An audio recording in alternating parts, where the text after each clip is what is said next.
여러분, 우리 인간에게 있어서 최고의 영광과 특권과 축복은 하나님을 예배하는 것인 줄로 믿습니다. 또 최고의 장소는 예배하는 장소인 줄로 믿습니다. 오늘의 말씀 역대상 14장 1절에서 끝절 17절 말씀까지입니다. 하나님의 말씀입니다. 두로왕 히람이 다윗에게 사신들과 백향목과 석수와 목수를 보내 그의 궁전을 건축하게 하였더라. 다윗이 여호와께서 자기를 이스라엘의 왕으로 삼으신 줄을 깨달았으니 이는 그의 백성 이스라엘을 위하여 그의 나라가 높이 들림을 받았음을 알미였더라. 다윗이 예루살렘에서 또 아내들을 맞아 다윗이 다시 아들들과 딸을 낳았으니 예루살렘에서 낳은 아들들의 이름은 삼무아와 소밥과 나단과 솔로몬과 입할과 엘리수아와 엘벨렛과 노가와 네벡과 야비와와 엘리사마와 부엘 야다와 엘리 벨렛이었더라.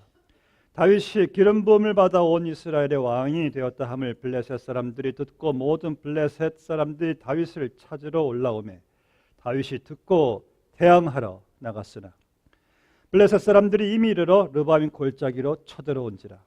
다윗이 하나님께 물어 이르되 내가 블레셋 사람들을 치러 올라가리이까 주께서 그들을 내 손에 넘기시겠나이까 하니 여호와께서 그에게 이르시되 올라가라 내가 그들을 네 손에 넘기리라 하신지라. 이에 무리가 바알 브라심으로 올라갔더니 다윗이 거기서 그들을 치고 다윗이 이르되 하나님이 물을 쪼겜같이 내 손으로 내 대적을 흩으셨다 하므로 그곳 이름을 바알 브라심이라 부르니라. 블레셋 사람이 그들의 우상을 그곳에 버렸으므로 다윗이 명령하여 불에 사르니라. 블레셋 사람들이 다시 골짜기로 침범한지라. 다윗이 또 하나님께 묻자오되 하나님이 이르시되 마주 올라가지 말고 그들 뒤로 돌아 뽕나무 숲을 맞은편에서 그들을 기습하되 뽕나무 꼭대기에서 걸음 걷는 소리가 들리거든 곧 나가서 싸우라. 너보다 하나님이 앞서 나가서 블레셋 사람들의 군대를 치리라 하신지라.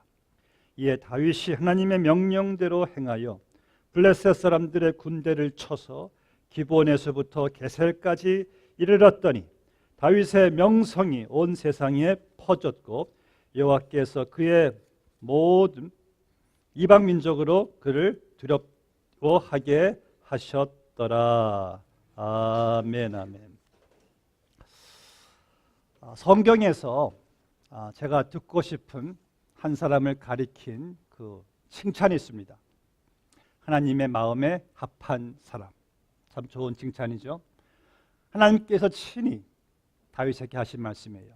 내 종 다윗은 내 마음에 합한 자라. 여러분 참 우리가 들을 만한 또 들어야 할 칭찬인 것 같습니다. 여러분들은 다 다윗이에요. 다윗. 다윗의 뜻이 뭔지 아시죠? Beloved, 사랑받은 자. 우리는 하나님의 사랑받은 자로서 우리 또한 다윗처럼 하나님 마음에 합한 자로 살아가야 할 것입니다. 이 역대상은요, 사무엘 상하에 재조명하는 말씀이에요. 그러니까 사무엘 상하에 기록된 다윗을 이제 제사장적인 관점으로 다윗의 삶을 우리에게 조명해서 다시 확인시켜주는 말씀인데 이 말씀 안에서 발견하는 이 다윗이 하나님 마음에 합할 수 있었던 그 비결, 여러분들 그 비결을 오늘 얻게 되시기를 주의 이름으로 축복합니다. 이 다윗은요, 오늘 본문 말씀 2절 말씀 보니까 그는 모든 것이 다 하나님의 은혜인 줄로 알고 깨달았다라고 말씀하고 있어요. 다윗이 여호와께서 자기를 이스라엘의 왕을 삼으신 줄을 깨달았으니 he knew. 하나님께서 자기를 왕으로 삼으셨다는 것을 깨달았다는 말씀이에요. 이런 다윗은 처음에 어떤 자였습니까? 이새의 아들, 그것도 막내, 당시 막내는요, 문화적으로 별로 그렇게 출세할 가능성이 전혀 없어요. 항상 형들로부터 시작되니까. 또 다윗은 또 아버지가 너는 가망이 없으니까 그저 집에 목동으로 이 다윗을 그냥 사용을 합니다. 그러니까 천한목동 다윗. 어느 날 이 선지자 사무엘이 이제 하나님의 명령을 받아서 이새의 집에 갑니다. 이새의 막내 아들이 다윗이에요. 그래서 이새에게 이 아들들을 다 불러와라. 너희들 가운데 하나님께서 기름 부어 왕을 세울 것이다. 근데 이새는요, 다윗은 전혀 왕의 제목으로 상상하지도 않았어요. 다윗은 부르지 않고 그의 7 아들들을 불러와 사무엘 앞에서 소개를 합니다. 그런데 하나님께서는 천한 목동 막내동이 다윗을 택하셔서 다윗에게 왕으로 기름 붓게 하십니다. 자, 그런 다윗이 오늘 2절 말씀에서 자기가 뭐 특출해서 잘나서 노력해서 왕이 된 것이 아니란 사실을 그는 절실하게 깨달았기 때문에 다윗은 하나님이 자기를 이스라엘의 왕으로 삼으신 것을 깨달았느니라 그랬습니다. 깨달음 참 여러분 중요한 거예요. 하나님의 은혜란 사실을. 전설에 의하면은요, 다윗이 매일같이 이 궁전에서 일어나면은 곧바로 향하는 그 골방이 있다고 합니다. 자기 외에 못 들어가게 하는 골방이 있는데 그 골방 안에는 아무것도 없고 오직 다윗이 한때 목동이었을 때 입었던 남루한 그 목동에 옷이 걸려 있고 그때 사용한 이 목동의 막대기가 거기에 있었다고 합니다. 다윗은 매일같이 그것을 보면서 이 천한 목동을 왕으로 삼으신 하나님의 은혜를 다윗은 잊지 않았다라고 우리에게 전설로 전해지고 있습니다. 여러분들도 마찬가지로 매일 아침마다 눈을 뜰 때마다 하나님의 은혜를 여러분들 우리도 깨달아야 합니다. 내가 받은 은혜. 여러분, 하나님이 우리에게 행하신 가장 큰 은혜, 가장 위대하신 일은 무엇입니까? 나 같은 죄인을 예수 그리스도의 십자가의 희생적인 죽음으로 말미암아 나를 구원해 주신 은혜. 그래서 나를 하나님의 자녀 삼아 주신 그 은혜. 이것은요, 은혜 중에 은혜예요. 기적 중에 기적이에요. 축복 중에 축복이에요. 우리는 매일같이 이 사실을 다윗처럼 깨닫고 그 은혜를 깨닫고 하나님께 여러분들은 감사해야 합니다. 찬양해야 됩니다. 그런데 본문의 2절 말씀 보시면은요, 다윗이 여기서 하나님이 자기를 이스라엘의 왕으로 세우신 것을 깨달았느니라 이 말씀을 우리가 문맥상으로 볼 때 히브리어 원어상의 의미로 볼 때는 이것은 다윗이 본인이 천한 목동 때부터 자기의 인생 여정 하나님이 쭉 인도해 주신 그 은혜, 그리고 지금의 왕으로 세우신 그 모든 인생 여정을 다윗은 하나님의 은혜로 깨달았다는 말씀이에요. 이런 다윗이 사무엘에게부터 기름 부음을 받고 나서요, 그는 곧바로 왕의 대관식 치르지 않았어요. 그는 그때부터 이 사울 왕의 정말 살벌한 그 질투, 미움을 피해서 그는 사울 왕이 하던 다윗을 자기가 죽을 때까지 죽이려고 했어요. 그래서 다윗은 10년 넘게 광야 생활에 쫓김을 당했습니다. 광야의 헐벗음, 그 추위, 그 굶음, 주림, 그리고 이 수백 번 목숨의 위협, 광야의 외로움, 정말 무지막지한 고난을 다윗이 겪은 것을 보게 됩니다. 근데 다윗은요, 그 모든 고난을 겪고 나서 그가 시편 119편 71절에서 한 말, 고난 당한 것이 내게 유익이라. 이로 말미암아 내가 주의 율례들을 배우게 되었나이다. 그러니까 다윗은 자기가 지금까지 고난 당한 것이 다 자기에게 유익을 준 하나님의 은혜였다란 말씀이에요. 우리가 다윗의 시편을 보시면은요, 다윗은 자기가 고난 당함으로 말미암아 내가 하나님을 바라보고 의지하는 법을 배웠다라고 말한 것을 보게 됩니다. 그렇다면은 여러분들도 내가 살아온 인생 여정을 돌아볼 때 여러분 은혜 아닌 것이 있었나요? 은혜 아니었던 순간이 있었나요? 우리도 마찬가지로 다 하나님의 은혜였습니다. 나를 즐겁게 해준 사람들만 은혜였나요? 아니죠. 돌이켜보니까 나에게 고통과 상처를 준 사람도 은혜였어요. 왜? 그들로 말미암아 내가 예수님을 조금이라도 닮아갈 수가 있었기 때문에. 이 죄짐 맡은 우리 구주의 그 찬송 작사와 함께 수천 편의 찬송을 작사한 패니 크로스비. 그가 이제 그의 가정부가 큰 실수로 패니 크로스비를 어렸을 때 평생 눈을 멀게 만듭니다. 패니 크로스비는 그것을 하나님의 은혜라고 고백을 해요. 왜? 내가 눈먼 것으로 말미암아 예수 그리스도를 보게 되었기 때문에.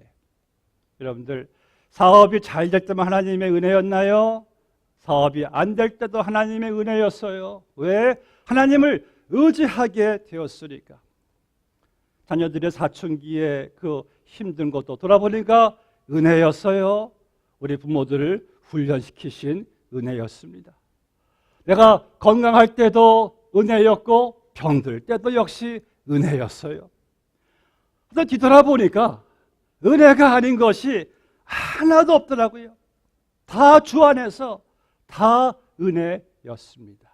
나의 나 된 것은 하나님의 은혜로다. 오늘 본 말씀에서 다윗은 자기를 철한 목동인 자기를 택하셔서 그 많은 인생의 우여곡절, 역경, 고난 다 통과해 주시면서 나를 오늘 왕 삼으신 하나님을 다윗이 깨달았느니라. 이 깨달음의 중요성. 여러분, 신앙의 성숙이 무엇일까요? 저는 신앙의 성숙이란 것은 하나님의 은혜를 깨닫는 것이라고 믿습니다.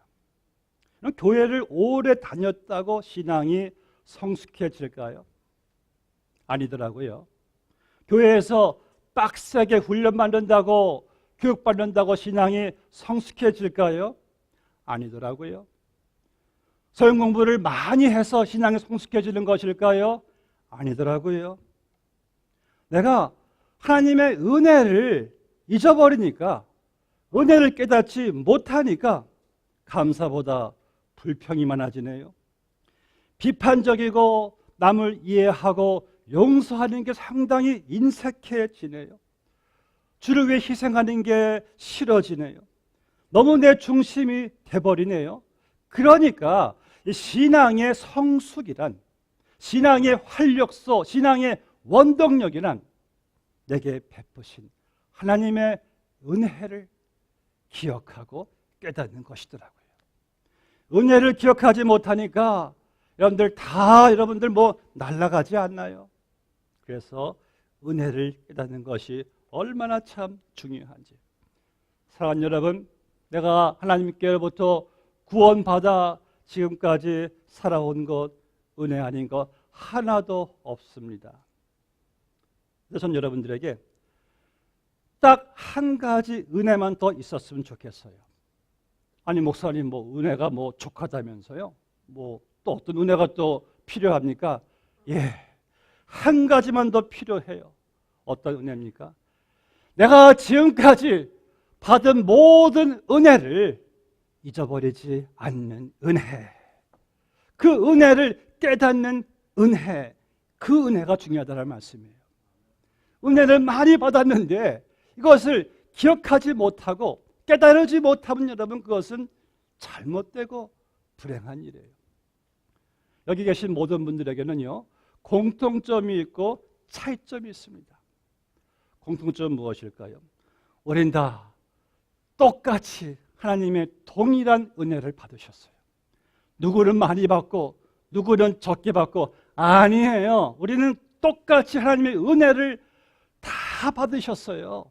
그런데 차이점이 있다면 이런 차이점이 있을 것 같아요.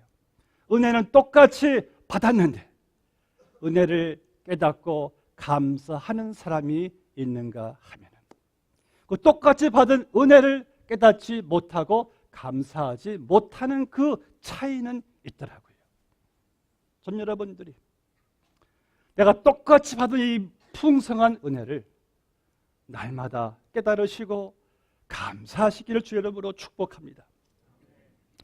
이제 8절 말씀 보시면은 하나님의 은혜로 이제 이스라엘의 왕이 된 그 다윗에 대해서 블레셋 사람들이 그 소식을 들어요. 그리고 그냥 곧바로 그냥 모든 블레셋 사람들을 그냥 모아서 다윗을 이제 공격해 옵니다. 그 다윗은 그들을 대항하러 나갑니다. 이건 참 재미있는 스토리의 전개예요. 그렇게 인생 우여곡절 힘들게 다 이제 다 끝나고 이스라엘의 왕이 되었는데 곧바로 그냥 블레셋이 또 다윗을 공격해 오네요. 이 블레셋에게 있어서 다윗은 골칫덩어리입니다. 다윗이 한때 자기들의 챔피언 골리앗의 목을 베었지 않습니까? 그부터 이 다윗은요, 사울 왕의 수하에서 블레셋들을 그의 용맹함으로 계속 블레셋인들을 다윗이 쳤습니다. 그런 다윗이 왕이 되었으니까 블레셋인들이 이게 분개했겠죠. 또 이거 위기의식을 느꼈겠죠. 그래서 다윗을 공격해 옵니다. 여러분, 하나님의 은혜로 다윗을 이스라엘의 왕으로 삼으시자마자 이 블레셋이 공격해 왔다는 것은 우리에게 어떤 영적인 교훈을 주는 걸까요? 여러분들이 하나님의 은혜로 하나님의 자녀가 되었다고 해서 이제는 인생의 환난과 시험과 문제는 이제 끝입니까? 아닙니다. 성경은 계속해서 우리에게 이 블레셋이 계속 끈질기게 다윗의 왕국을 공격해 왔듯이 성경은 우리의 대적 사탄이 우리를 계속 공격해 온다라고 말씀하고 있습니다. 여러분들, 우리가 영적으로 잘 되고 내가 영적으로 성장하고 내가 영적으로 풍요롭게 되고 내가 주의 일을 잘 감당하고 내가 복음을 전하고 내가 예배를 잘 드리고 내가 이웃을 사랑하고 교회를 섬기고 이 모든 일을 항상 끊임없이 방해하고 이 짠지를 걸고 우리로 하여금 포기하게 만들고 낙심하게 만들고 시험 들게 만드는 이 대적의 역사가 여러분들 매일같이 있다는 사실을 아십니까? 여러분들의 삶에 시험이 없다면은 여러분들은 하나님의 자녀가 아닐 수가 있어요. 이런 사탄이 왜 우리를 공격합니까? 우리가 만약 사탄의 수하에 있다면 공격할 필요가 없어요. 자기 수하에 있으니까.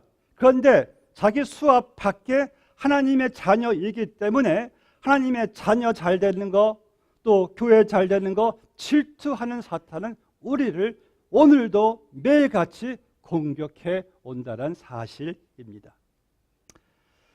이 성경에서 대적, 에너미 할 때는요, 성경에는 세 가지 대적을 말씀합니다. 첫 번째는 사탄, 그 다음에는 세상, 그 다음에는 옛사람, 내 죄성, 내 육신 옛사람이에요. 자, 사탄이 우리를 공격해 옵니다. 여러분 이거 아십니까? 모든 그 인간 관계의 그 갈등에는요, 그 갈등 배후에는 항상 사탄이 있다는 사실을, 예를 들어서 내가 저 사람과의 그 관계 속에서 미움, 질투, 섭섭한, 분노의 갈등이 있어요. 그런데 이러한 갈등은 나와 저 사람과의 이슈 문제가 아니라 그 배후에 그것을 부추기는 사탄의 역사가 있다는 것이에요. 그래서 여러분들은, 근데 우리는 그 사탄을 대항하지 않고 엉뚱하게 사람을 대항해요. 사람을 미워하고 사람을 질투하고 사람에게 화를 내고, 정작 이 모든 갈등을 부추기고 분열시키는 세력은 사탄의 세력인데, 여러분들 대적을 바로 아실 필요가 있습니다. 우리의 대적은 사람이 아니라 사탄입니다. 또 사탄이 우리의 대적인 것은 확실하게 알겠는데, 아니 세상은 또 왜 우리의 대적이 됩니까? 이 세상 할 때는요, 성경 세상을 대적이라고 할 때는 이 지구를 말하는 게 아니고 사람들을 말하는 것도 아니에요. 그러나 세상의 그 가치관, 세상은 이런 가치관 있죠. 뭐니 해도 머니가 최고야. 쾌락이 최고고 명예가 최고고 인기가 최고고 사람이 최고고 항상 이렇게 세상은 하나님 외에 다른 것으로 부추깁니다. 이것에 가치관을 둬요. 그런데 우리 그리스도인들도 세상 사람들이 중요시하는 그 가치관들을 가지고 서로 그것 가지고 우리들도 비교하면서 경쟁하면서 교만해지기도 하고 또 그것 때문에 낙심하기도 하고 좌절하기도 하고 그런데 성경은 말씀하기를 그 나를 교만하게도 만들고 낙심하게 만드는 세상의 헛된 가치관을 여러분들은 예수님과 복음의 부요함으로 대항하라는 말씀이에요. 그럼 옛사람은 또 우리의 또 왜 대적입니까? 내 옛사람 대적입니다. 이상하게요. 내가 예수 믿기 전에 내 옛사람은 죄된 본성은 이상하게 영적인 일은 다 브레이크를 걸어요. 기도하는 일, 말씀 보는 일, 전도하는 일 이런 것들은 항상 내 육신은 항상 반대예요. 말씀 좀 보려고 하면은 왜 이렇게 졸려? 기도 좀 하려고 하면 또 잡생각들이 또 막 이렇게 떠오르죠. 그래서 우리는 육신이 우리의 영적 성장을 따라오지를 않아요. 항상 자기 쪽으로 육신의 관점, 관심 쪽으로만 우리를 끌고 가려고 하지. 그래서 여러분들은 그 옛사람에 끌려가면 안 됩니다. 끌려가면은 우리의 영혼은 성장하지를 못해요. 그래서 우리는 새 사람으로 옛사람의 브레이크를 여러분들이 대항하셔야지만 이제 새 사람이 성장하게 돼 있습니다. 내가 저 사람을 사랑하고 용서해야 되는데 옛사람은 또 사랑하지 못하게 하고 미움만 주고 또 용서를 또 가능하지 않게 항상 브레이크를 거는 이 옛사람 여러분들이 이것을 대항해야 합니다. 매일같이요 이 사탄과 세상과 옛사람은 여러분들을 공격해 옵니다. 우리는 그때 다윗처럼 대항해야 합니다. 분명한 사실은요 사탄이 세상이 옛사람이 우리를 공격해 온다 할지라도 여러분들이 예수님으로 말씀으로 기도로 성령으로 대항할 때 그 대적들은 한 길로 왔다가 열 길로 도망할 줄로 믿습니다. 이제 8절부터 보시면은 이제 본문의 내용의 핵심을 우리가 또 발견하게 되는데요. 이 다윗은 하나님의 은혜로 자신이 왕이 된 것에 대한 그 깨달음 속에서 그는 어떠한 통치를 했는가? 10절 말씀 보세요. 다윗이 하나님께 물어 이르되 내가 블레셋 사람들을 치러 올라가리까 주께서 그들을 내 손에 넘기시겠나이까 하니 여호와께서 그에게 이르시되 올라가라 내가 그들을 내 손에 넘기리라 하신지라. 또 본문의 14절을 보니까 다윗이 또 하나님께 묻자온대. 여러분 다윗은요 보니까 매사에 그저 하나님께 물어가면서 하나님께서 일러주시는 대로 그렇게 행동하며 살아간 그의 삶의 방식을 보게 됩니다. 묻고 또 묻고 하나님께 묻고 하나님은 또 일러주시고 이러한 다윗을 하나님이 얼마나 기뻐하셨겠습니까? 그런데 다윗 왕 전에 사울 왕은요 정반대였어요. 사울 왕은 항상 지 멋대로 지가 판단하고 자기가 생각하고 결정하고 행동했어요. 하나님께 뭐 물어본 적이 없어요. 그러다가 큰 문제가 당하면은 그때서나 사무엘을 불러가지고 하나님께서 뒷수습을 해달라고 그냥 간청을 했던 이 사울. 결국 그러한 사울을 하나님께서 놓으시고 그의 왕조를 하나님께서 몰락하게 하십니다. 근데 다윗은요 오늘 말씀 그대로 항상 하나님께 물었어요. 왜 물었을까? 내가 이스라엘의 왕 된 것은 하나님의 은혜. 그는 내가 비록 왕이지만은 내 왕권은 하나님께 있다. 통치권도 하나님께 있다. 주권도 왕권도 전쟁도 내 인생도 주께 속해 있다는 그 사실을 다윗이 본문의 2절에서 증언하고 있는 것을 보게 됩니다. 그러했기 때문에 다윗은 하나님께 물어볼 수밖에 없겠죠. 계속 물어가면서 혹시 여러분들은 다윗에 가깝습니까? 사울에 가깝습니까? 혹시 우리도 내가 생각하고 내 뜻을 관철시키고 내가 결정하고 내가 행동한 다음에 하나님은 항상 뒷수습만 그저 부탁하는 존재에 불과하나요? 아니면은 내 삶의 주인은 하나님이시니까 그분께 물어가면서 그분께 승인을 받으면서 우리는 행동을 합니까? 여러분 가만히 보면요, 우리도 사울처럼 내가 왕 노릇 할 때가 참 많아요. 누가 왕인지 구분이 안 됩니다. 그러나 다윗은 하나님께 묻고 하나님이 오케이 하든지 하나님께서 노 하든지 하나님께서 예스 하든지 그저 그렇게 다윗은 그냥 행동하고 일을 처리했어요. 자, 본문을 보세요.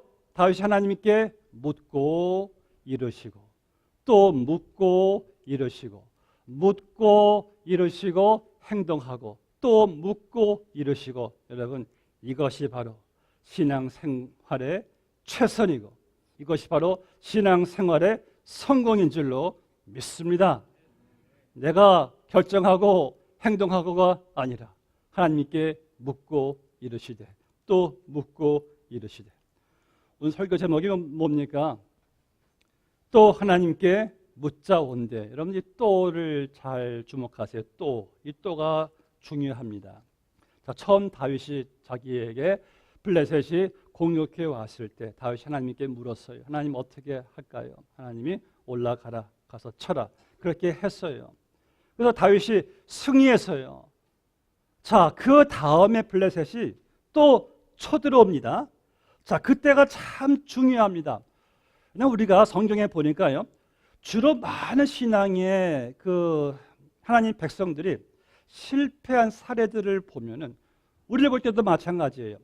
처음에는 문제가 생겨가지고 하나님께 매달리고 의자 기도해가지고 응답받고 해결됐는데 그 다음부터는 똑같은 그 방법을 사용하지 않고 그 다음부터는 자기가 잘나서 된 것인 줄로 알고 자기 힘으로 또 하려고 하네요. 그러니까 우리가 여러분 실패하는 겁니다. 성경에 보니까요, 비슷한 케이스가 있습니다. 여호수아가 가나안 땅에 이제 정복하러 들어갔는데 남공 블럭이 여리고 성이 딱 버티고 있어요. 하나님, 우리는 저 성을 무너뜨릴 그 힘이 없습니다. 하나님이 내가 너와 함께하마. 하나님 응답하셔가지고 그 여리고 성을 그냥 단번에 하나님이 무너뜨려 주십니다. 그 다음에 또 이들이 무너뜨려야 될 성은 아이 성이에요.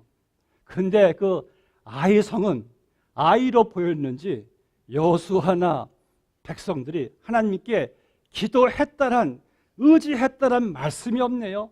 그저 여리고 성 또 무너뜨렸는데 까짓거 저 아이 성쯤이야 그냥 곧바로 자기들이 그냥 달려가 치려고 했는데 거기서 참패를 당하고 맙니다. 하나님이여, 이게 어찌된 일입니까? 너희가 나에게 묻지 않았잖느냐, 나를 의지하지 않았잖느냐. 그 결과를 보여주는 것이에요. 근데 다윗은요, 또 하나님께 묻자온대. 똑같은 신앙의 방정식을 또 사용합니다. 또 하나님께 묻자온대. 하나님께서 이번에는 새로운 방법으로 또 응답을 해 주시네요. 여러분 보세요. 어제의 성령 충만이 오늘을 보장하지 않습니다. 오늘 또 성령 충만을 받으셔야 돼요. 어제의 기도가 오늘을 보장하지 않아요. 오늘 또 묻고 기도하셔야 돼요. 어제의 성경 말씀 보고 읽고 은혜 받은 것이 오늘을 보장하지 않아요. 오늘도 여러분들이 말씀 읽고 또 듣고 은혜 받으셔야 되는 겁니다. 이것이 매일매일의 습관적인 하나님에 대한 나의 의지와 경건의 생활이거든요.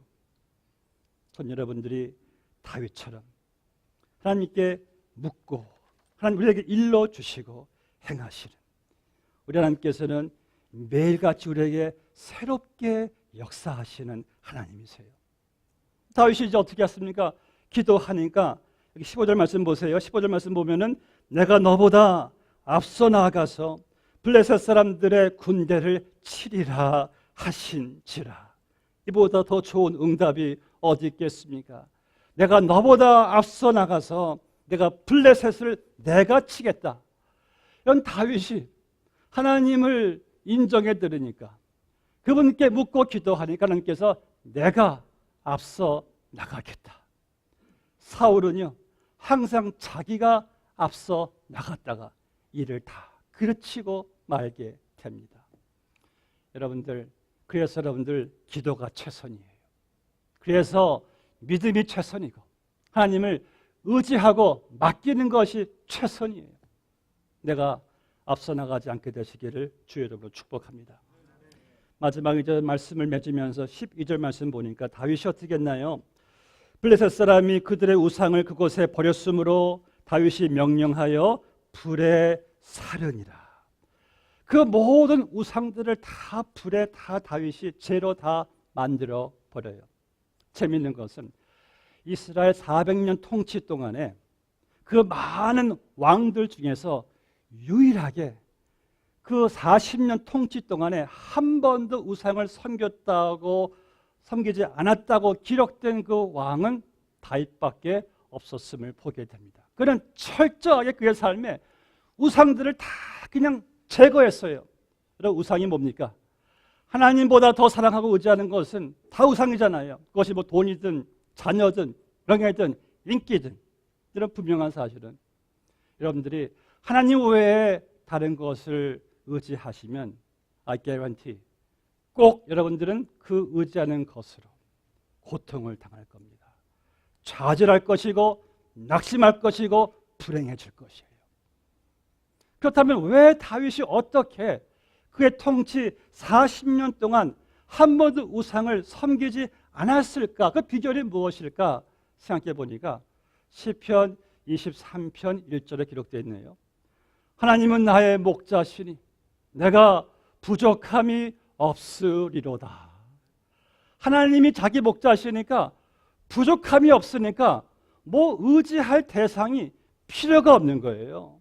하나님 한 분으로 이 만족한 다윗은 그 어떤 것도 의지하지 않았습니다. 주로 우리가 보니까 우상 숭배를 언제 하나 보니까 하나님으로 만족하시지 못하니까 돈 의지하죠. 사람 의지하죠. 명예 의지하죠. 여러분 그렇지 않나요? 하나님으로 만족이 안 되니까 그러시는 거예요. 근데 하나님으로 만족이 되면은 다른 거 의지할 필요가 없는 줄로 믿습니다. 이러한 다윗을 본문의 17절 말씀 보니까 어떻게 말씀하고 있어요? 다윗의 명성이 온 세상에 퍼졌고 여호와께서 모든 이방 민족으로 그를 두려워하게 하셨더라. 하나님 다윗을 존귀하게 높여 주시네요. 전 여러분들이 이런 다윗의 삶의 원리를 우리도 깨닫고 그렇게 행함으로 말미암아 하나님 여러분들을 영원히 존귀하게 세워주시기를 주의 이름으로 축복합니다. 함께 기도하시겠습니다. 아버지 하나님 감사합니다. 주 외에 우리가 의지할 대상이 무엇이 있겠으며 주님은 나의 목자시니 내가 부족함이 없기에 우리는 그 어떤 것으로도 영향을 받거나 낙심하지 않음을 고백합니다. 주님, 오늘이 예배 시간에 우리가 우리 된 것, 하나님의 자녀 되어 지금까지 살아온 그 모든 은혜를 아버지 하나님 깨달을 수 있는 귀한 시간 되게 하여 주시옵소서. 내가 받은 은혜를 아는 것이 그것이 신앙의 힘이고 성숙인 줄로 아오니 오늘 주 택하신 백성들의 그 마음을 열고 영안을 열어 저들이 받은 은혜가 어떠한 것임을 가슴속 깊이 깨달음 속에서 우리의 삶이 감사와 찬송으로 이어지게 하여 주시옵시고 그 은혜 하나님을 이제 우리가 날마다 인정하며 순종하며 살아갈 수 있도록 은혜를 내려 주시옵소서. 예수님의 이름으로 기도드리옵나이다. 아멘.